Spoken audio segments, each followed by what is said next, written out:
Hello, my name is Rachel Zachary. I have worked within the HIM field for more than 10 years in a variety of healthcare settings. Those include workers' compensation within a managed care organization, an inpatient and outpatient substance abuse treatment center, a pediatric care level 1 trauma center, and I am currently employed by a post-acute inpatient rehabilitation hospital. I earned an associate's degree in health information management from Cincinnati State Technical and Community College, and then I went on to finish out a Bachelor of Science in Health Sciences at the University of Cincinnati. I'm also credentialed through OHIMA.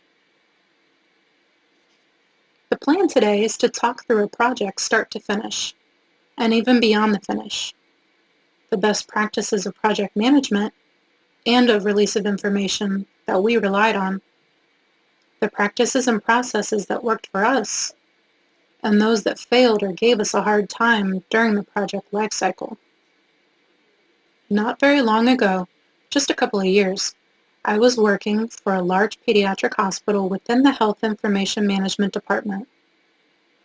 A little organizational backdrop.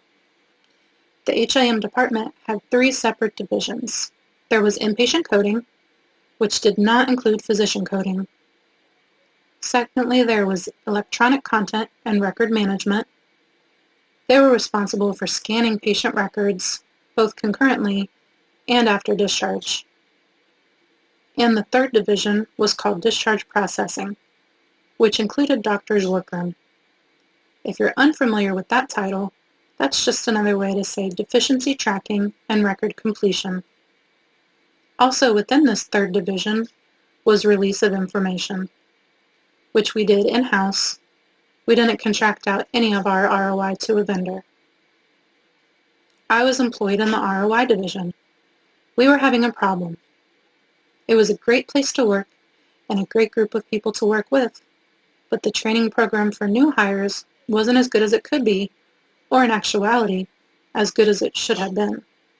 It made onboarding difficult. It also made further training of established staff difficult. We were aware that this issue was more than likely contributing to a high turnover rate of staff in our department.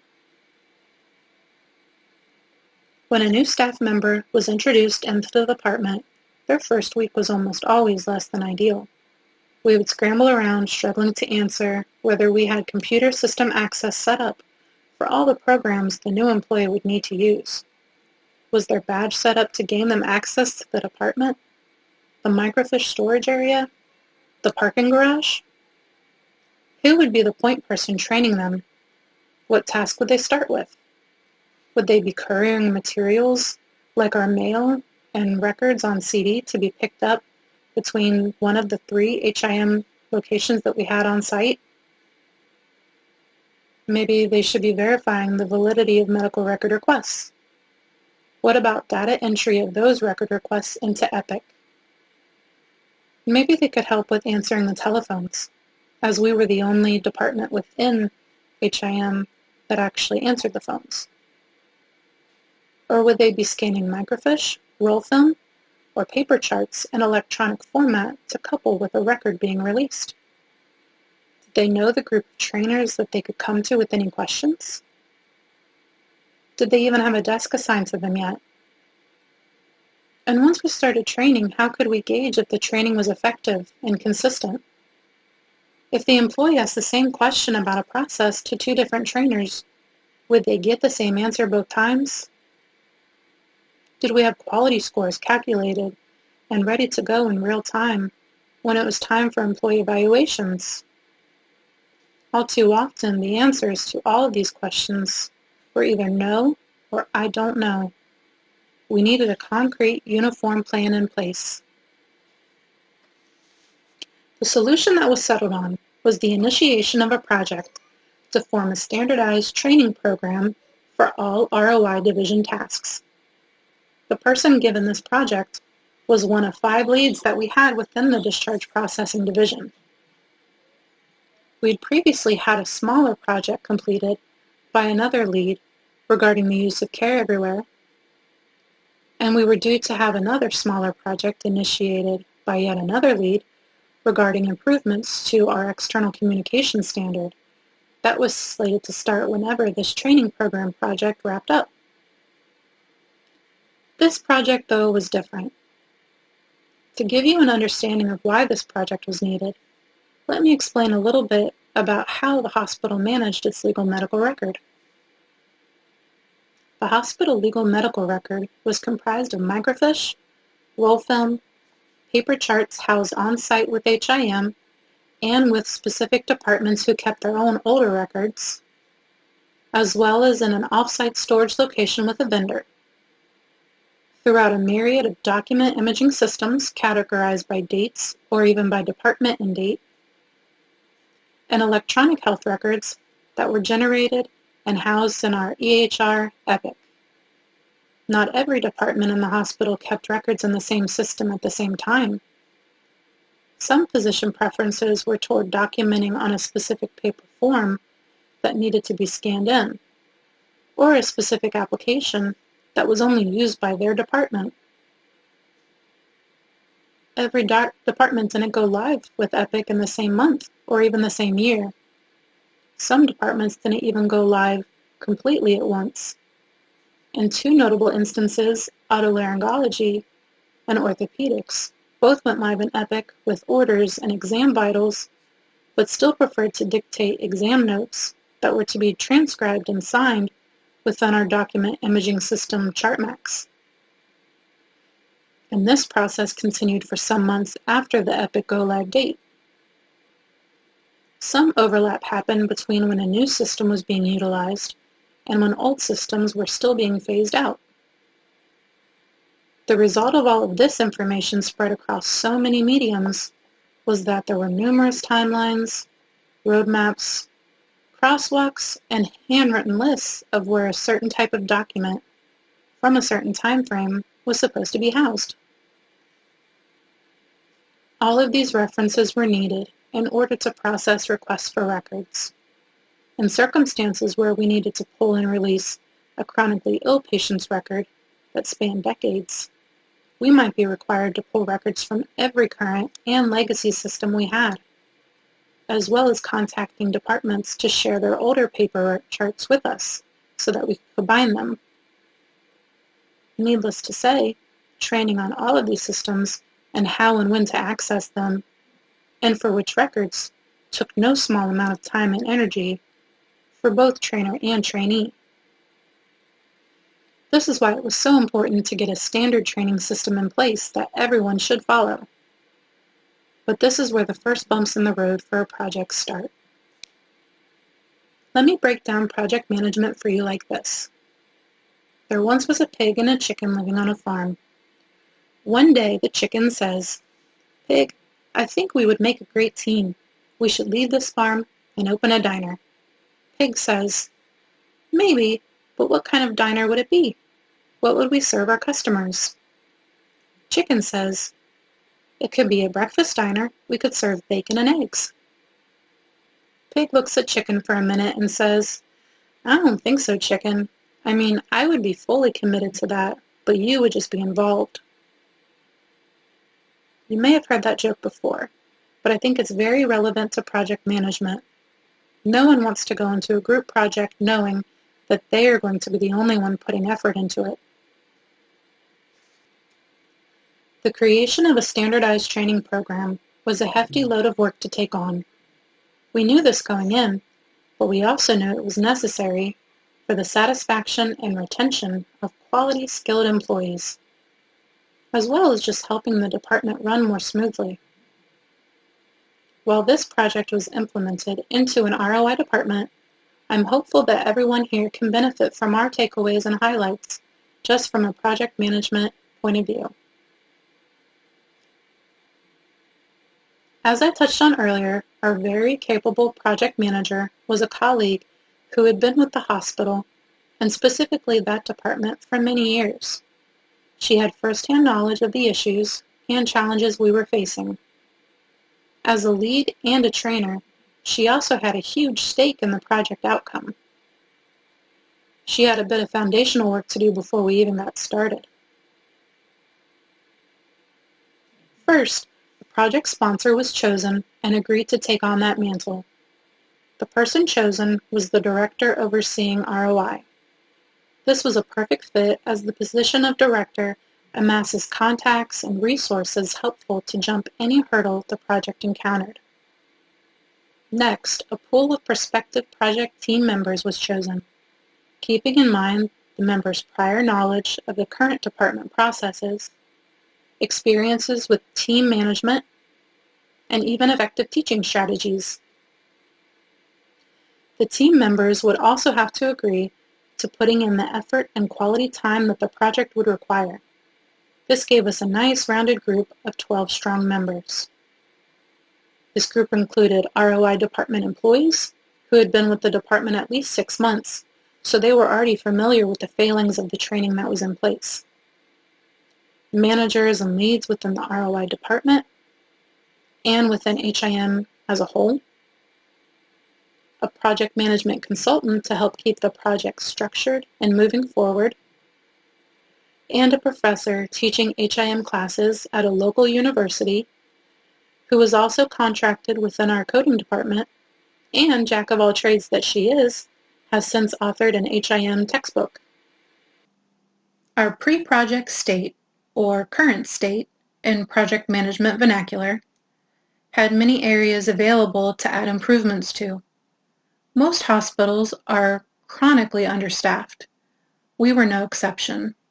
This meant that a start date scheduled for a new hire wasn't necessarily coordinated as well as it should have been. More than one employee ended up starting in the department when there was no one around to orient them. On those days, the employee was left at a desk with our outdated behemoth of a policy and training manual to read through until someone was available to train them. Another facet of the current state was that some staff acting as trainers were not considered the main ROI trainers. When there was more than one new hire being trained, it put a strain to the workload of designated trainers. That's because the main ROI trainers didn't only train, they had many other parts of their workload on a daily basis. So other leads would step in to help that didn't always have the most up-to-date ROI processes memorized. This was at the heart of issues with trainer consistency. The next step was to create all the fun documents that projects require. A charter, a timeline Gantt chart, a risk assessment, a work breakdown structure. I'll touch on some key items regarding these documents, but for more information, a great book to check out is Project Management Essentials by the father-daughter team Catherine N. Wells and Timothy J. Kloppenborg. A charter is such an important document to create. You may think when starting a project that if you and your teammates know what you're all coming together to accomplish, there's no need to spell it out in such an involved format. But the charter is more than a list of the project goals. This is a rough draft script for the anticipated life of the project. So yes, our project manager did include the project goal, but this is also where she put a condensed form of milestones and the estimated timeline to get to each one, as well as any possible constraints our project would have, such as how a change in staffing during the project lifecycle would redirect most of the committee members' focus to hiring and training new staff, and what work or issues we would consider to be out of scope. The charter is also reviewed and signed by the project manager, sponsor, and team members as an agreement to move forward with initiating the project. And like we've all heard in HIM, proof or it didn't happen. This is an example that I found of a project charter. Kind of lists all the sections that you could use, and each one is really beneficial.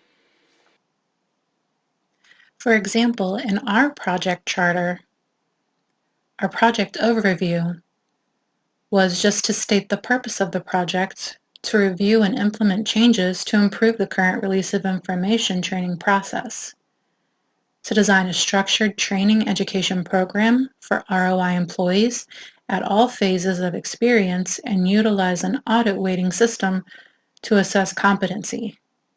Our project scope was to provide revised training manuals, to identify possible training resources, to develop an audit weighting system, to modify the new hire orientation, incorporating goals and productivity standards, and to implement the training program so that all employees could use it.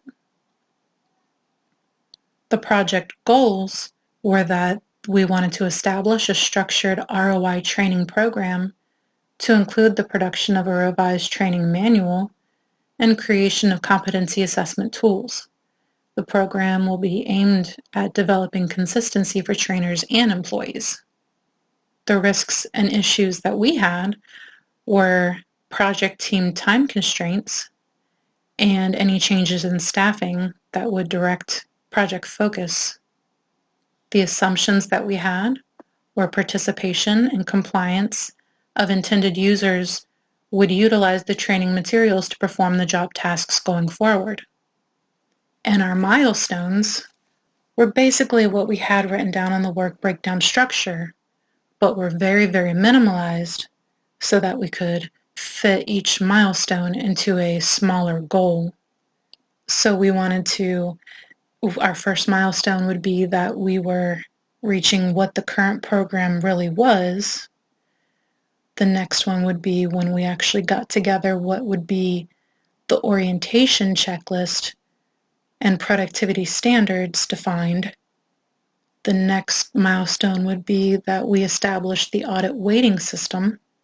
The next milestone would after that be that we actually define the format of the manual that we were going to do, including even style sheets so that we knew exactly what type of indentations and fonts that we would use, and then to get the manual topics together so that we could put them in an order that made sense. This is an example of a Gantt chart, and this is a really good planning tool because you can put in all of the detailed items that you are wanting for your milestones and the timeline that you have to reach that. This is a work breakdown structure example, and there's two ways that you could do this. You could either put in each box the details of all of your work that you need to accomplish, or like this one is, you can put some type of icon or number or lettering system, and then on a separate sheet you can put down all of those activities that each icon stands for. That way your work breakdown structure looks a lot cleaner. That's the way that we prefer to do it. And what's really great about the work breakdown structure is it shows the work that needs to get done in order to move on to the next step. In a work breakdown structure, as I've said, it's helpful to do little icons that can stand for other activities. For instance, in this one, whereas it would say to start at number 1, the number 1 would stand in for an entire header, such as, in our case, to create what our current program actually is in detail. And then underneath that, 1.1, whereas we have what our current state is, and then under that would be to identify our current state. And then 1.2 would be we were creating an ROI staff survey so that we could see what the needs of the department were as far as the employees actually saw it, to put in their 2 cents.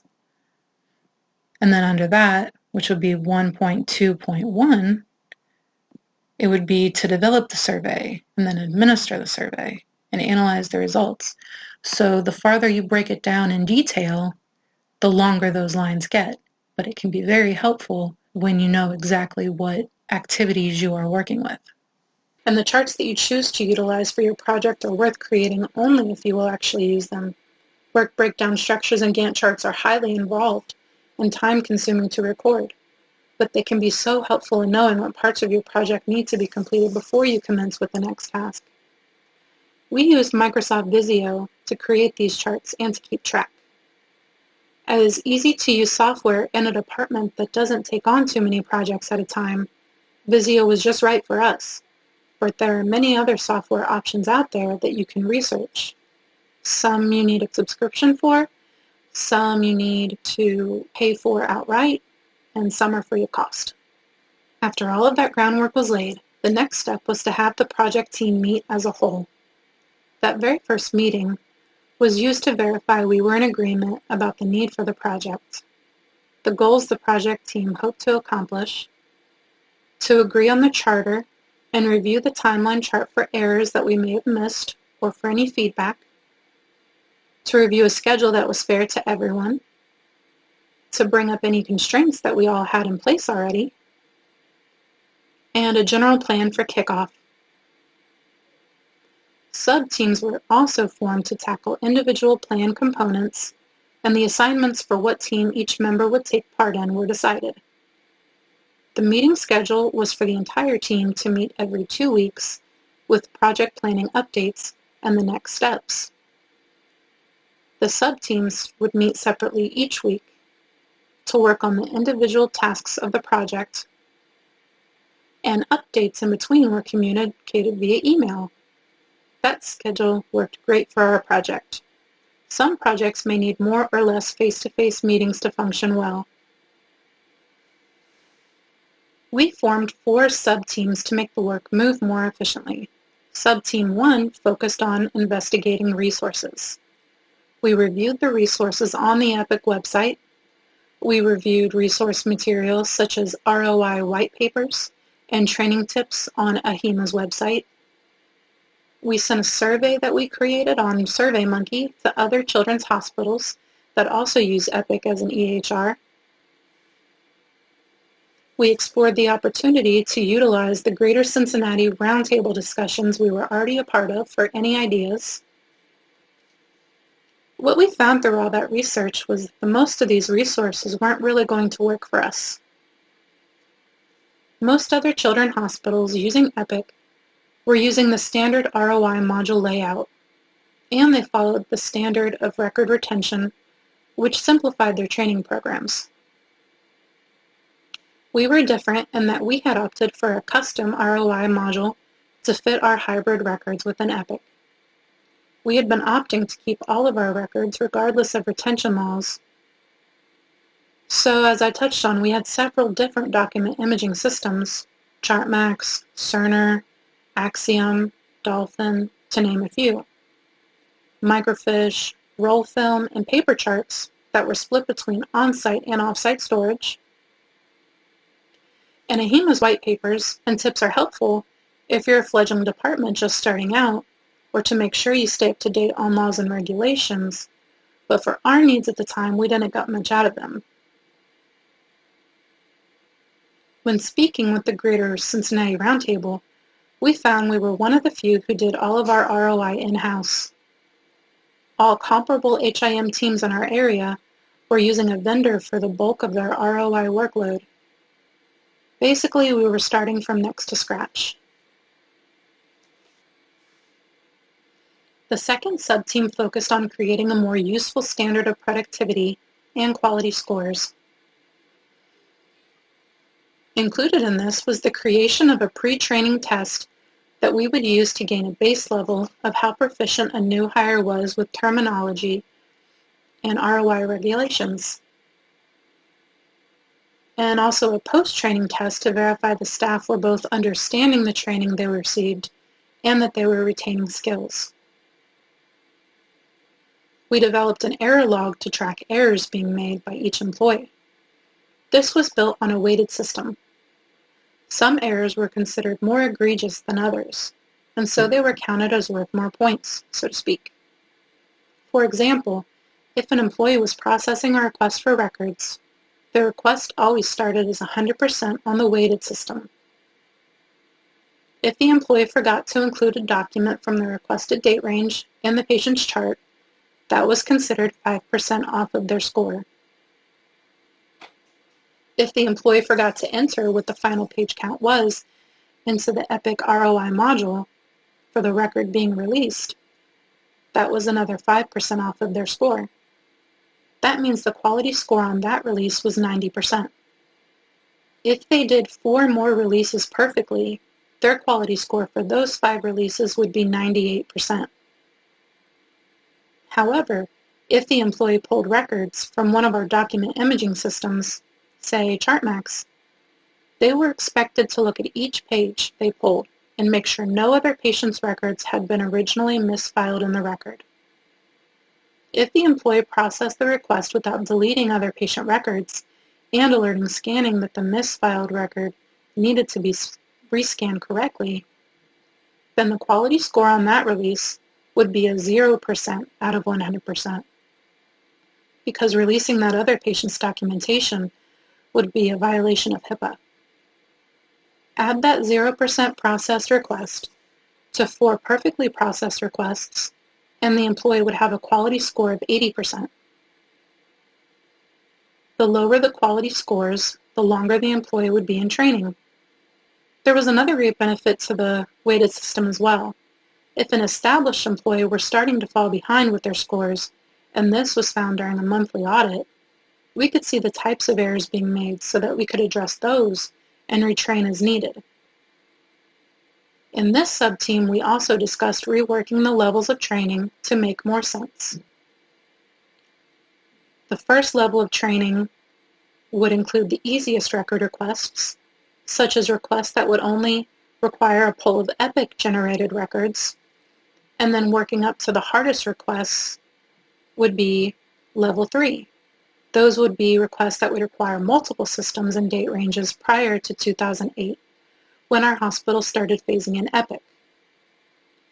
We ultimately decided to keep the levels, or phases as we called them, the same, until a couple of years after the project wrapped up. That meant the original way was to do Phase 1, the easiest requests, then Phase 2, the hardest requests, then Phase 3, which is more of a middling level. This was largely due to time constraints, as it was not necessarily needed to restructure in order to complete the project. We held off with the change until it seemed more manageable. The major goal of this sub-team was to make the training progression more fair, and management to have an easier time of gathering up quality scores to use in evaluations. Our third sub-team focused on electronic training possibilities. We had to make a choice if we wanted to use any Epic training environments, like Epic Playground. But our hospital never really used that, and we decided the testing and support environments, like SUP2 within Epic, worked better for us. We investigated the use of our hospital's internal training platforms, like ELM, HBI, and MC strategies. We combed YouTube videos for expert subject matter, but we found we would have had to spend quite a while just creating videos and content for use on those platforms. They either hadn't been used for ROI-specific content before, or the content was not relevant to our hospital setup. Our fourth and final sub-team had the largest task. This was the live training sub-team, and its goal included the revision of the ROI training manual and the creation of a manageable schedule of in-services for all ROI staff going forward. As we had decided by that time that we would continue to use mostly paper-based manual, this work included creating separate modules for the progression of training in ROI, like telephone training, data entry, validation of record requests, and processing the 3 phases of record requests. We also wanted to use SharePoint to house an electronic copy of the resources we were putting into the manual. Unfortunately, while completing this work of this sub-team, we quickly broke outside of the project scope. It was discovered that we needed updated guidelines and policies in almost every section of the manual. This portion of the project was originally scheduled to take us 44 days. It took us 126 days instead.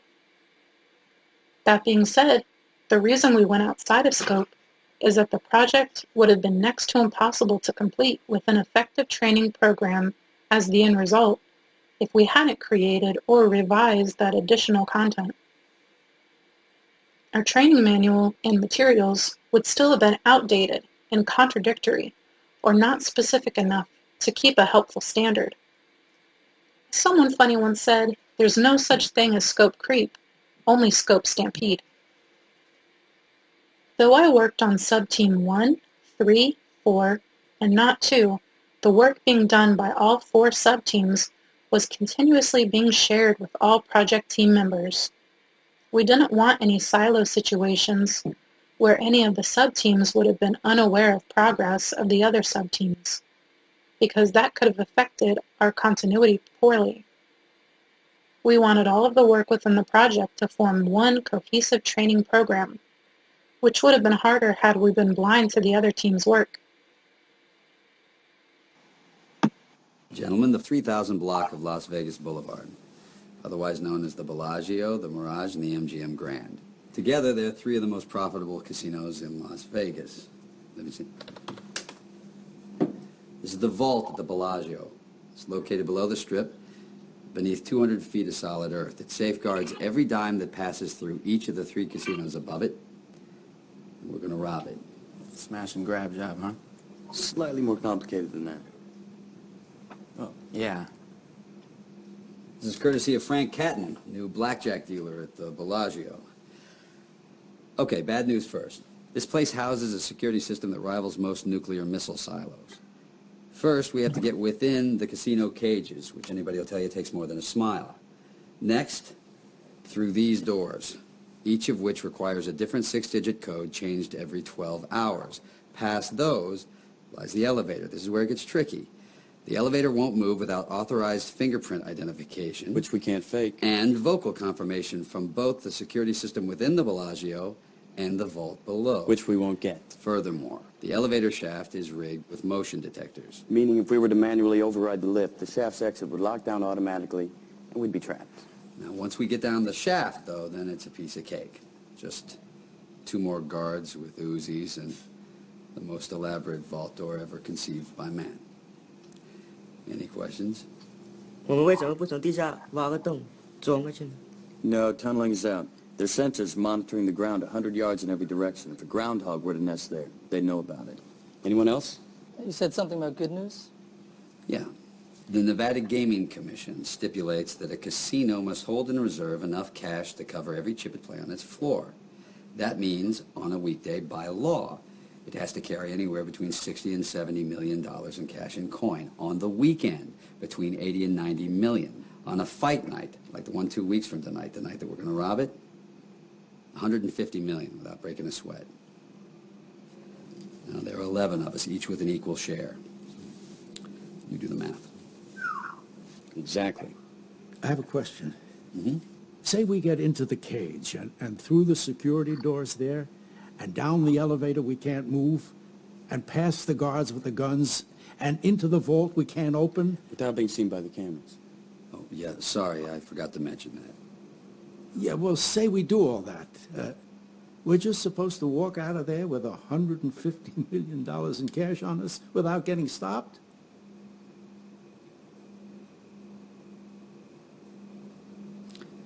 Yeah. Oh.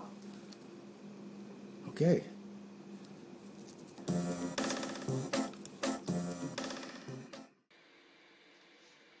All in all, we utilized a pretty basic project management lifecycle approach, meaning that we started by realizing there was a problem with our current training program, defining exactly what that problem was and just what it would take to fix the problem, then planning our course of action and how we wanted to steer the project to completion, actually putting those plans into action, and monitoring how the change helped or hurt the department after implementation. And we closed by deciding how we could continue any positive outcomes in future. When initiating a project, there are 3 sides to the basic project management triangle, and sitting down to think through what items in your project fall into which side of the triangle can help you better manage the needs of your project. Scope aside one, I will say it's worth noting the difference between being flexible within your project and going outside of your project scope. It's important to stay flexible in your schedule and planning because, generally speaking, your project team is not going to be solely focused on the project, and so other more pressing work needs may arise that call for a hiatus. That's normal and fine as long as your project doesn't lose momentum by placing it on a back burner for too long. It's not recommended, however, to confuse the ability to stay flexible with going outside of the scope of the project by taking on too much extra work that does not clearly fall within the budget and planning framework you created. Time aside too. A great idea is a tracking whiteboard in the middle of the department. At a glance, anyone can track who is currently working on which task in the project, what work has been completed so far, and the timeline the team is working with. Be prepared and know that outside factors can cost you time. For instance, utilizing systems we didn't control meant that if the system had a hiccup, we had a hiccup. Using the EPIC SUP2 system, the testing support environment, for data entry training required that we send the IT team a list of names that we would need access for. The access was made available within 5 days of our request and lasted for 4 weeks, meaning we needed to ask IT as soon as we knew a new employee would be starting for the access and then plan training around when the access would be available. Also, if they still needed access after 4 weeks, we would need to submit a new request prior to those 4 weeks expiring. Cost is side 3 of the triangle. That includes cost for supplies and people. Taking a little time to estimate your costs at the beginning of the project doesn't mean you have to strictly stick to that estimate. But being as accurate as the starting estimate can be, having it available can be helpful for your stakeholders and sponsor when deciding if the project will fit in the yearly budget. Plan for any supplies you know you need. Back in the planning stages of the project, we knew that we would need 2 3-ring binders per employee with several extras on hand, and would be using a fairly large amount of paper and ink if we decided we were going to be using hard copy training materials and manuals for employees. We knew how many hours we wanted each person on the team to commit to working on the project each week. For us, that meant 12 full-time employees would spend at least 1 hour per week set aside for project work only. I'll leave you with a few important takeaways. In my experience with leadership, I believe you should never forget to celebrate and acknowledge the small wins.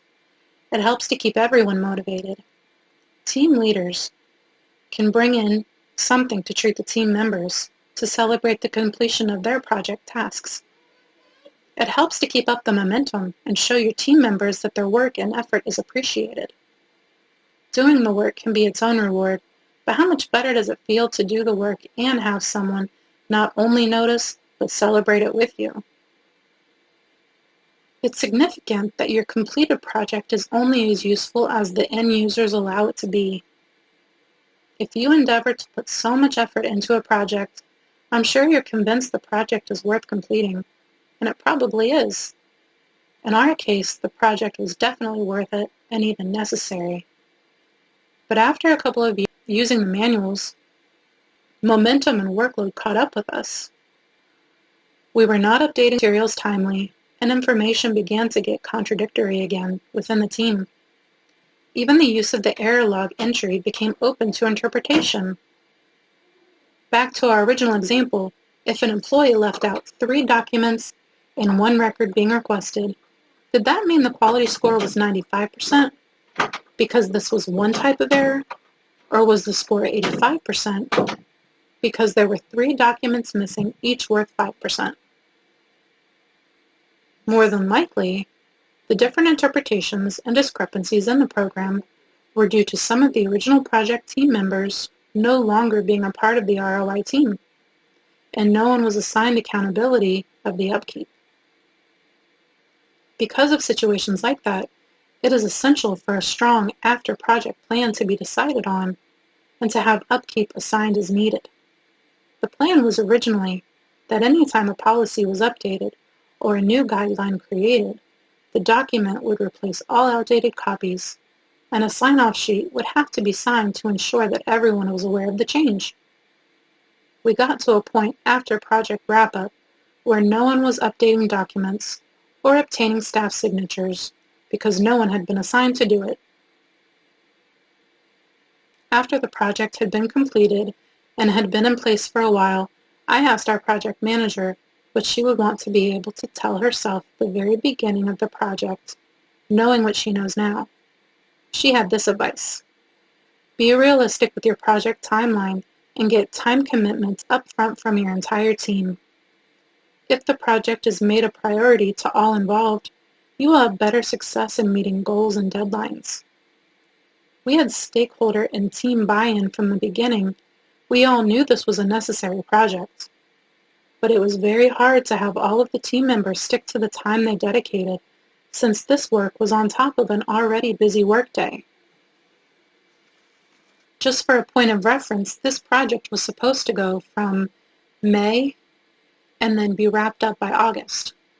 Instead, this project was 172 days, starting at the beginning of June and ending in the middle of February of the next year. It's quite a bit longer than we had planned on, but as I said, it really was necessary given what we needed to accomplish. Just know that even though you can't plan for every possible eventuality, the more solid your initial research and kickoff, the better chance your project has for success. I reached out to my teammates from this project to ask them for any suggestions or input they had regarding the way we completed the project. One item that kept popping up in the discussions was that the hardest change to manage going forward is in keeping the training materials up to date as EPIC continues to evolve. I also asked the current department's trainers how the training program is functioning. They agreed that the most important sustained change that came from our project is creating and applying the audit weighting system.